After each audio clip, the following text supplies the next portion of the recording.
My name is Jeremy Zaire. I've been podcasting, I think, since about 2005. Before everybody and their grandmother had podcasts, I was doing it. It was right in the baby stage of podcasting. And I started that in 2005. And then, over the years I've done sporadic stuff. I haven't really been consistent. That's the enemy of a good podcast is the lack of consistency, and that's been my biggest issue.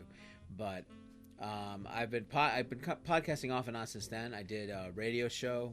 I was also a co-host on a radio show on an AM station here in Rochester called WHDK, and I was a co-host on this show called The Pain Clinic. It was a pro wrestling talk show. It's still on the air, but I didn't have the time to commit to come in, so I stopped doing that after a few years.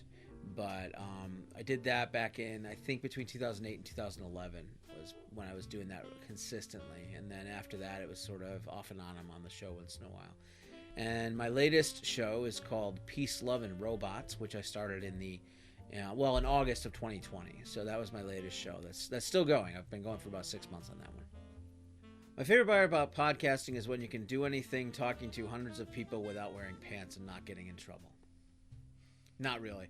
I love podcasting because it's sort of a creative outlet that doesn't require a lot of skill. It doesn't require a lot of financial. It doesn't require a lot of financial input. So I don't have to spend a lot of money to do a podcast. I've spent a little bit, and it's just a lot of fun. It's a fun thing I do with some of my friends here and there. It's also a good way for me to just kind of open the creative valve a bit so it doesn't get all locked up. If you want to start podcasting, I have a few things to tell you. First of all, just do it. Don't worry about your equipment. Don't worry about what you have to record on. I'm in several podcast communities online, and there's always new people that come in and say, what's the best microphone? I want to start a podcast. What's the best recording equipment? What's the best software? The best microphone and the best software that you have is whatever you have on hand. If you have a smartphone, like everybody, that can record a podcast. Don't let the equipment hold you back from doing it.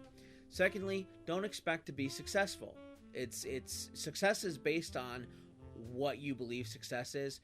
Don't believe that you're going to be Joe Rogan. I'm telling you right now that anybody who starts podcasting that thinks they're going to be Joe Rogan will be very disappointed. Just do it for yourself. Do it for whoever you are hoping to reach, your audience. Do it for them, however small they might be. Do it for your grandmother. Do it for me. I'm doing it for myself, but I'm also doing it for my future grandchildren. They can hear what Grandpa's voice sounded like. And I'm doing it for them as much as I'm doing it for myself. My goal is never to be, it's not, hey, I would accept being successful, of course. Does someone want to pay me to podcast? Sure. But the goal is never for that. The goal is to get my voice out there in any way possible. And that's it. Do it for fun. Don't do it as a job unless you want it to be a job. And then you're not going to get paid. So that's my best advice. Do it for fun and just do it.